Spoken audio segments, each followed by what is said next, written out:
రాజకీయ కుట్రతోనే మంత్రి Konda Surekha voter list సరిగా లేదని బ్యాంకులో ఆర్థిక అవకతవకలు జరిగాయని నిరాధార ఆరోపణతో జిల్లా సహకార అధికారికి ఫిర్యాదు చేయించారని Warangal urban cooperative bank chairman Errabelli Pradeep Rao ఆరోపించారు.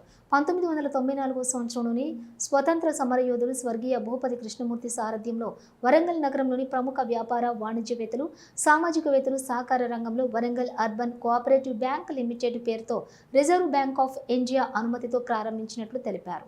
ఇక ఈ సందర్భంగా Warangal urban cooperative bank chairman Errabelli Pradeep Rao మాట్లాడారు. ఎప్పుడైతే వచ్చిందో వచ్చినప్పుడు నుంచి నేను శాలరీ తీసుకుంటున్నా, డీజిల్ కూడా కొంత తీసుకోవటం జరిగింది. అది ఆర్బీఐ నామ్స్ ప్రకారం ఎక్కడ కూడా మేము అవాయిడ్ చేయాలి. బ్యాంకుకు బండి కొనాలి అన్నప్పుడు బండి కొంటే అడిషనల్ ఖర్చు, డీజిల్ తీసుకుంటే కొంత ఈజీ ఉంటుందనే ఉద్దేశంతో తీసుకున్నాం. అయితే ఈరోజు సుమారుగా 226 కోట్లతోని 162 కోట్ల అప్పులతోని 400 కోట్ల చిల్లరతోని నడుస్తున్న 10 బ్రాంచ్లు ఈ సంవత్సరమే మార్చిల లోపు ముందు ఆర్బీఐ తనిఖీలు చేసి ఇది మంచి బ్యాంక్ అని ఎట్ ఏ టైం 4 బ్రాంచ్లకు పర్మిషన్ ఇచ్చింది.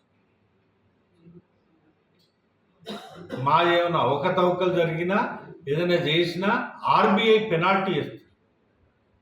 ఆర్బీఐ లైసెన్సులు ఇయ్యదు బ్యాంకు. ఆర్బీఐ తెలంగాణకు పర్మిషన్ ఇచ్చింది, ఇది తెలంగాణలో విస్తరించుకోండి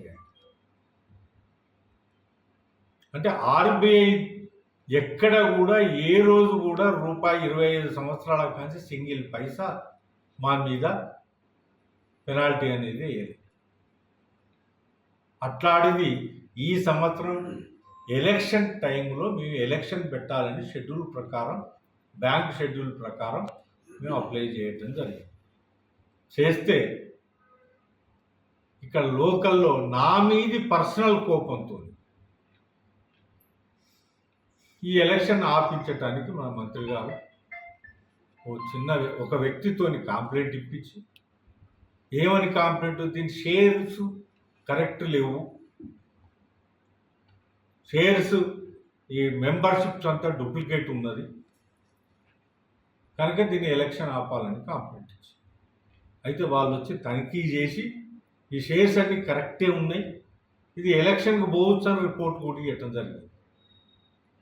మళ్ళా ఇదేదో పోతుందని మళ్ళీ ఒక అప్లికేషన్, ఈయన డీజిల్ తీసుకున్నాడు, మిస్యూజ్ చేసిండ్రు, అంతా బీజేపీ వాళ్ళకు లోన్లు ఇచ్చిండు, ఈ బ్యాంకును ఆగమాగం చేస్తాడు అని మళ్ళొక కంప్లైంట్ ఇచ్చారు.